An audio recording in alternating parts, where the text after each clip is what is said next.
அஸ்ஸலாமு அலைக்கும். இன்றைக்கி தக்காளி போட போகிறோம்மா. அதுக்கு எண்ணெய் ஊற்றிட்டேன், கோல்டு வினர் எண்ணெய். தூக்க இலையில் மூச்சு விட்டு பெரிய டப்பா வைக்கிறேன்.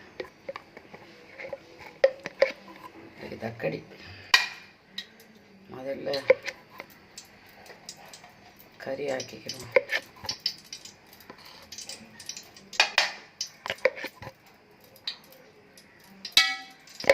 ஜம்பரா நெய் ஊற்றிக்கிட்டு எண்ணெய் ஊற்றிட்டேன்.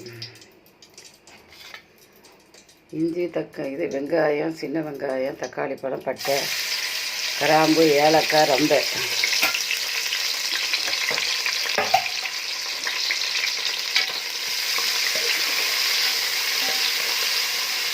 ரொம்ப கட்டாயம் போடணும் தலைக்கறிக்கு. சரி, பொரியல். இஞ்சி பூண்டு எல்லாமே போட்டு அரைச்சி வச்சுக்கிறேன். இஞ்சியில் பூண்டு போடணும்.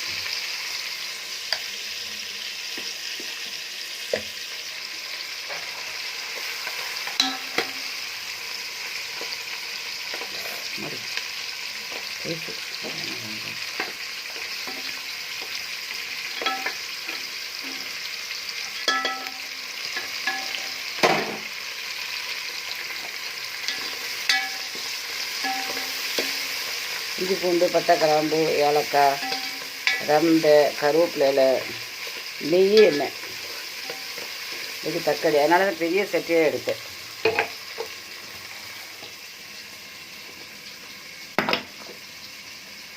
உரப்பு கூடவை போடணும். ஒரு தலை 4 கரண்டி மசாலா போட்டுக்கிறேன். சின்ன ஸ்பூன் தான், நல்லா ஃபுல்லாக எடுக்கிறேன்.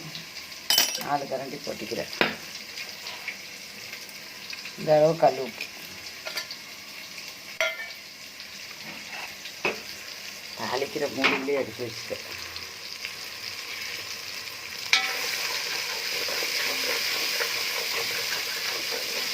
அதில் பொன் முருவலை ரொம்ப கறியை விட்டுறக்கூடாது. அதில் உள்ள எல்லா வாசனையும் போயிடும். சில பேர் ரொம்ப பறக்க. இன்றைக்கி தான்மா நான் புதுசாக தயிர் ஊற்ற போகிறேன் கறிக்கு. பாருங்கள், பிஸ்மில்லாஹிர் இதை கழிச்சு விட்டுறேன். அதில் ருசியே போயிடும். ஒரு நாள் நான் தயிர் ஊற்ற மாட்டேன், இன்றைக்கி தான் தயிர் ஊற்றுறேன். பாருங்கள், ஆணி கறிக்கும் மிளகு கறிக்கு மட்டும்தான் தயிர் ஊற்றேன். சரி, இன்றைக்கி தலைக்கறிக்கு ஊற்றிக்கிட்டு பார்ப்போம். இல்லை, ஊற்றுனா கொஞ்சம் நல்லா தான் இருக்கும் கிரேவியாக. கறிக்கு கலர் கிடைக்காது, வெள்ளை அடிச்சுக்கிட்டு வைக்கும், டேஸ்ட் கூட வைக்கும். அதுக்காண்டு கொஞ்சம் வத்தத்தூளும் போட்டுக்கிறேன். கலர் கிடைக்காம போயிடும்.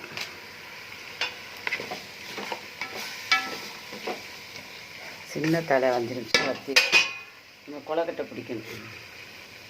இது பாதம், தேங்காய் எல்லாம் கரைச்சி ஊற்றினேன்.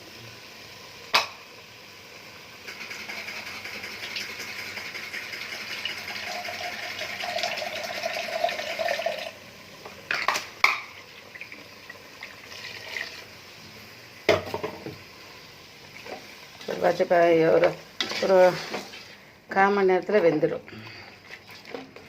வெந்த பிறகு நாளைய குக்கர்லாம் போட மாட்டோம், இப்படி சட்டியில் தான் போடுவோம். பெரிய சட்டி எடுக்க சடவுப்பட்டு சின்ன சட்டிலே ஆக்கிடலாம். நைட்டு பசியாக பாருங்கள் எப்படி இருக்குன்னு பாருங்கள்.